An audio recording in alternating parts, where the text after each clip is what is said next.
There is a tremendous amount of change that is happening right now around the globe with respect to the regulatory landscape. I believe that a lot of this begins with the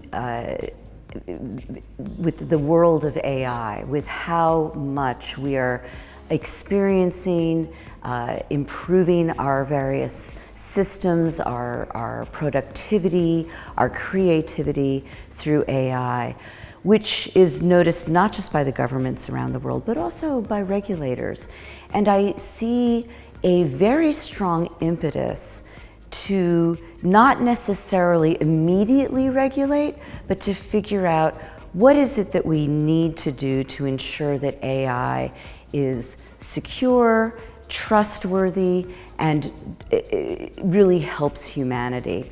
So some of the things that I think are part of that shift in the landscape have been things like the effort inside the European Union to focus on competitiveness, to be thinking about the ways in which changes would bring greater opportunity for leveraging AI, for ensuring economic growth, and also ensuring that appropriately scaled regulation takes place.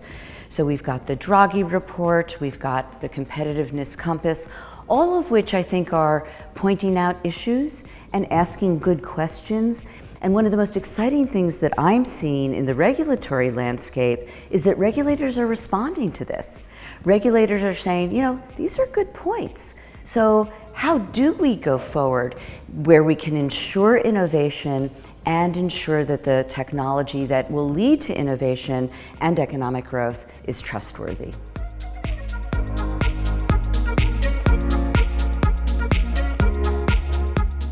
There are some tremendous challenges ahead.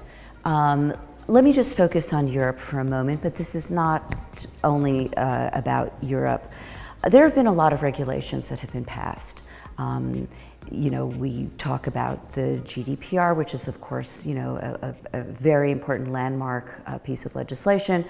But also in the last mandate, the Commission pushed forward some other very important and very complicated laws as well.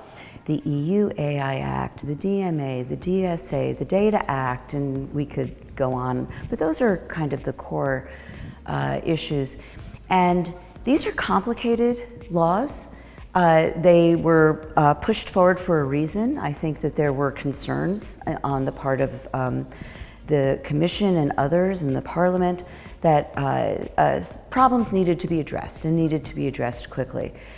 Now the challenge is to think about how they can be harmonized and work together. There are lots of questions that companies have, that civil society has, that frankly I think the Commission and others working with the Commission have, which is how do we harmonize, how do we make these coherent, how do we help not just all of industry, but in particular small and medium enterprises to really navigate what has become a very complicated landscape. So I think one of the biggest challenges and also one of the biggest opportunities is to think through how to harmonize and make coherent these very different laws that are based on very different theories and use very different taxonomies even.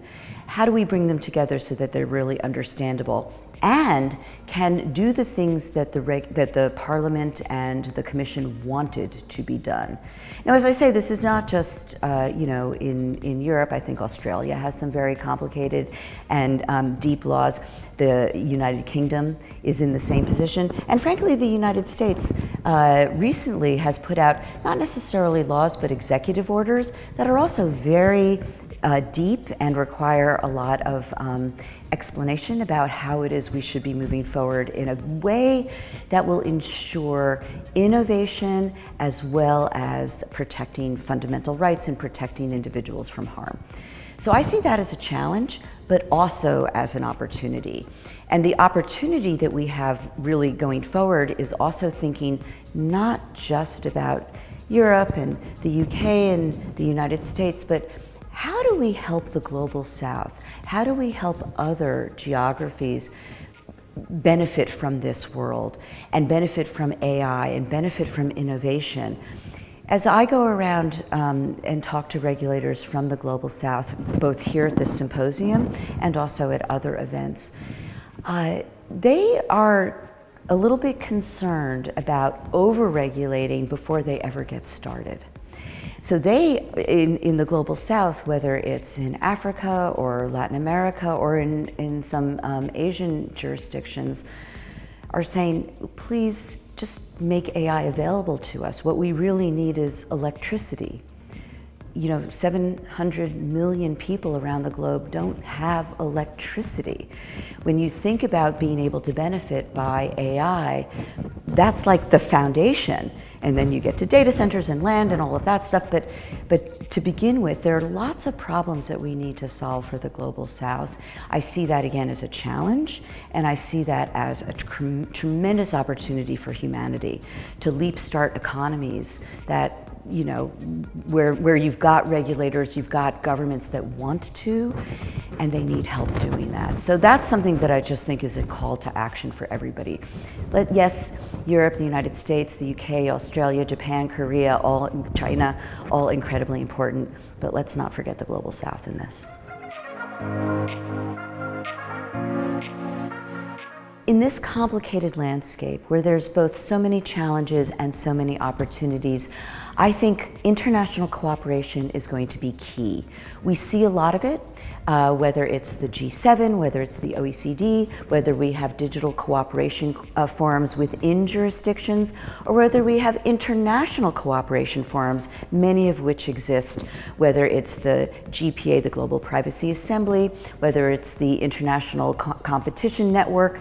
All of these are moments and ways in which we can have international exchange of ideas, international discussions around what are the best way forwards. One of the best examples of this is this very conference, the Privacy Symposium, which brings together people from all over the world in a wonderful place, in a beautiful setting, where we can really speak our minds and speak truth to each other and chart a path forward. One of the other things I love about this symposium is it's not just civil society and privacy regulators and companies and government officials. It also brings in national security and law enforcement officials. It's incredibly important that we include them in privacy, AI, and the regulatory landscape discussions. So kudos to everybody who organizes this event. It's one of my favorites because I think it's one of the most impactful for this very reason. It helps bring people together to solve problems.